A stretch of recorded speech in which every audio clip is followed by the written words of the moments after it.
There is something that you are afraid of, and I know what it is.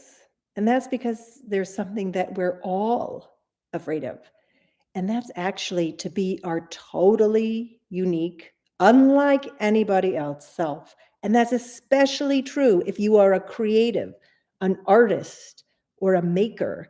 And we get so afraid of our own expression of ourselves, the way that art comes out of us. Look at this piece behind me, right?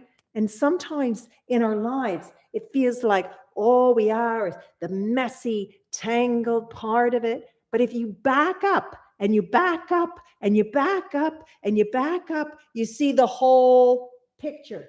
You see the whole tapestry. And you are a tapestry. I am a tapestry. Our lives are a tapestry, which means we aren't just made of one fiber. And if you are feeling made of one fiber, if you are living as if you are made of one fiber, if you are living as if you are monochromatic and you don't have any of this going on, then likely you aren't being true to who you are, who you want to be, how you're expressing yourself. And guess what? I'm here live, no editing. I am being live because it's my AI protest against all the artifice and because I have to be real, because the only way to heal is to be real. And I believe that, even though it's sort of, I don't know, silly or sentimental. And by the way, this is Sam from thesamanthawild.com. And welcome, thesamanthawild.com. Let me say that again. This is Sam from thesamanthawild.com, and welcome to my studio. And I want you to take a little trip with me through my studio today as we think about what it means that each of us is a tapestry. And you think about what that block of fear is between you and being uniquely and totally yourself. And while you're here, don't forget to give a thumbs up. It really matters. And to subscribe. My dream is to get to 1,000. Maybe that'll happen. I want to show you what I'm wearing. I'm wearing a piece of fabric that I wove. And all I've done, because I love it so much and I'm going to turn it into a top, but I haven't yet, is wrap it around myself and tie it in the back so that I could wear it for this live. Now, this is so unique that probably nobody else is wearing anything like this. And we want to release our fear of being ourselves. It's such a plague.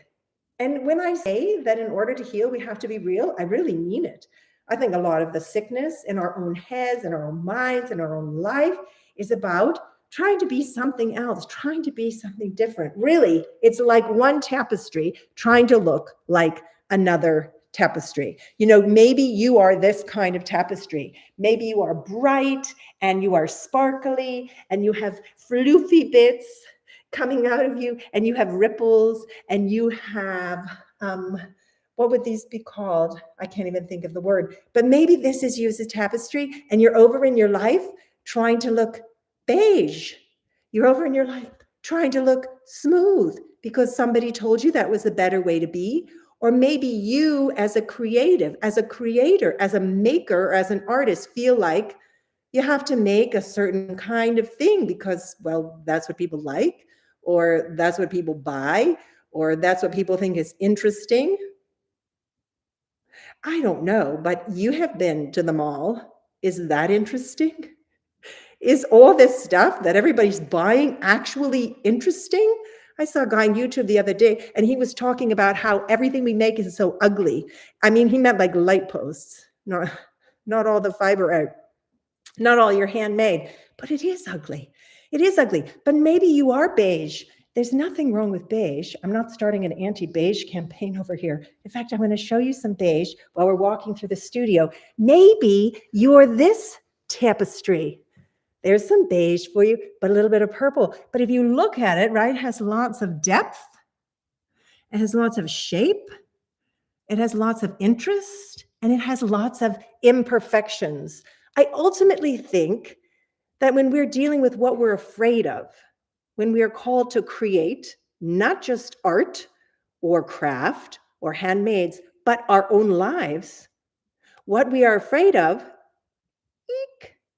is imperfections. Hence, how freaking hard it is to go live, because you can fluff it up and say whatever and forget your words and look terrible and have spinach in your teeth.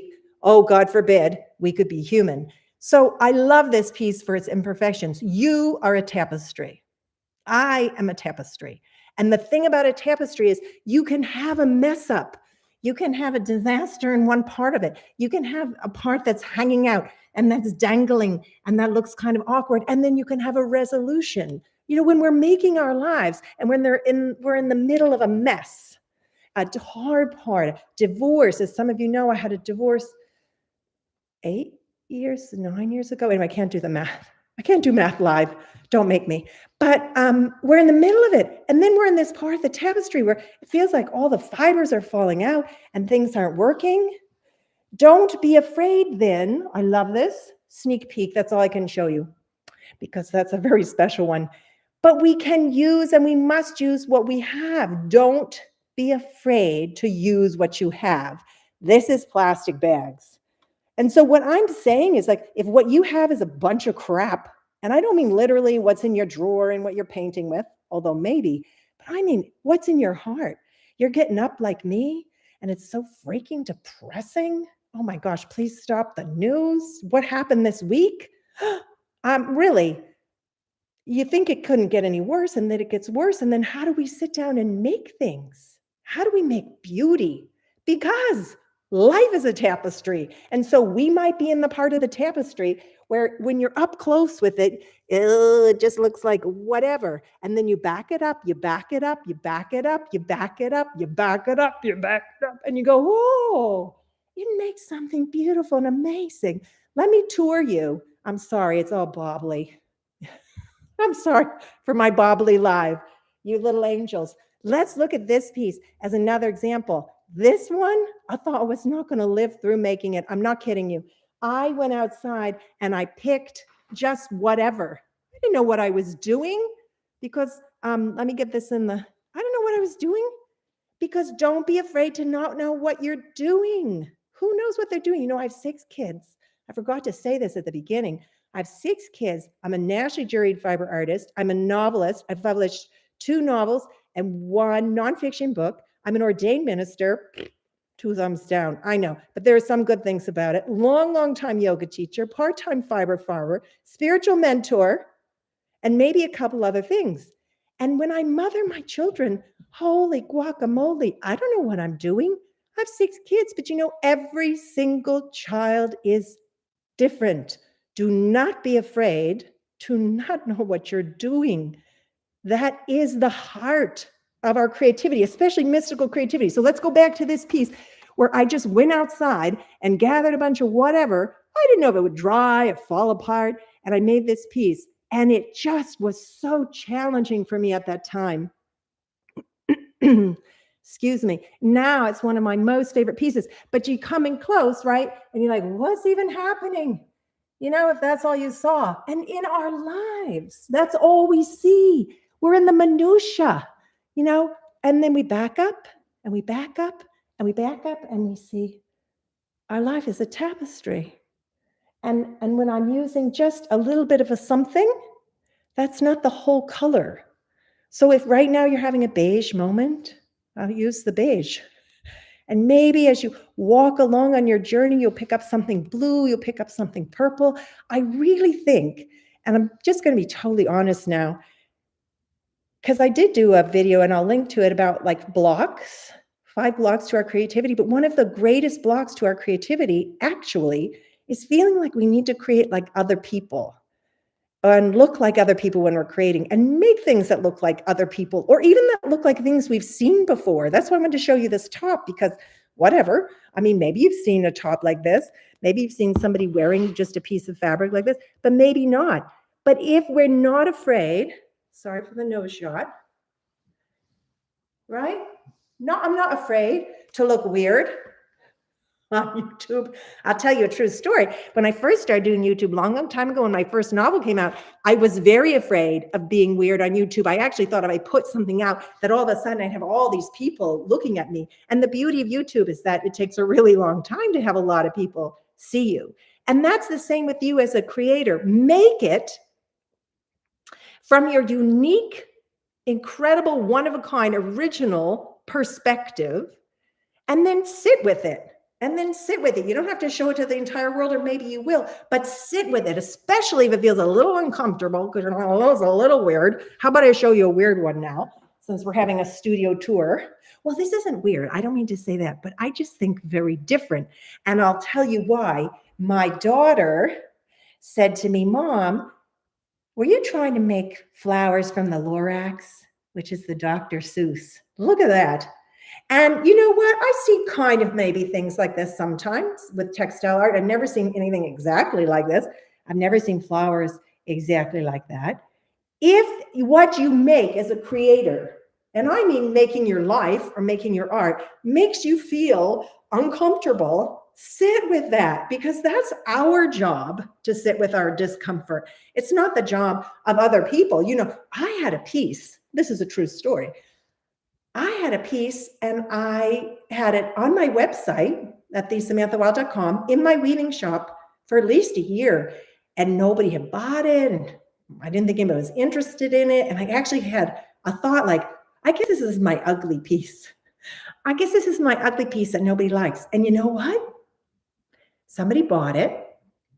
Not somebody I knew, not somebody I'd ever met, just somebody who found it in the interweb, in the mysteries of life, and wrote to me and said how much she loved it, how much it meant to her, how beautiful it was to her. So when we are afraid to create as ourselves or be ourselves, it's not like we're looking through a clear lens. It's not like we cleaned our own windshield, right? I'm relating to that piece that I made thinking, well, I guess it must be ugly because nobody wants it. But it was as beautiful as it always was the whole time, regardless of who wanted it or didn't want it. Our job is to express our uniquely creative self. That's what we're here for, right? There's no point you or me, if we're very colorful people, trying to be beige. First off, it sucks. It's no fun. Second off, it hurts. Third off, it's like a mental sick trip, because you're all the time, I should be like this. Why am I not like this? I can't fit in that box. This is terrible. I'm disappointing my mother, my father, my brother, my uncle, my children, my dog, my cat, everybody, the universe, God, right? But you are here to be your uniquely creative self. And to not be afraid of it is a big ask, right? Because it's hard to not be afraid if you're actually afraid. But the ask is really just to keep doing it. As I was saying in my 5 things that are in the way video, keep doing it and feel the fear anyway. Don't let that be the obstacle. Make your thing and go, I don't know. I've never seen anything like it. I kind of love this piece. Actually, I really love this piece. But if you make a piece that makes you feel a little bit uncomfortable, or a little bit like it's not perfect, or a little bit like no one will like it, or like I've never seen that before, you know, that's good. We need to sit with that. We need to sit with that first and just experience how conformist this culture is, wanting everyone to be the same and the same way.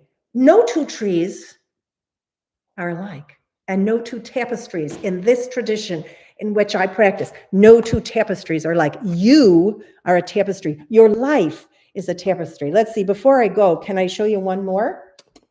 Yeah, let me show you the mermaids. Come on over here. One more. How about those mermaids? And this is a really good one for not being afraid of expressing our creativity and not being afraid to revise. This was originally, didn't have the mermaids on it. Isn't that something? And it was just the piece. And then the mermaids came. Oh my gosh, I just love them.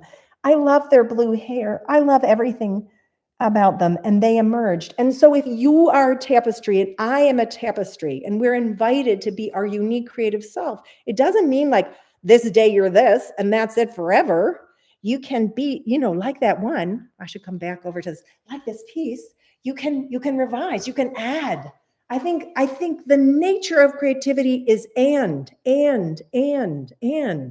Sam is this and that. Julie is this and that. Megan is this, whoever you are this and that. You are this and that. Not only one thing. It's so important that we embrace that about ourselves. Okay, have I blathered on for long enough to make a sufficient life? I have. And I just want to invite you to leave me a comment and tell me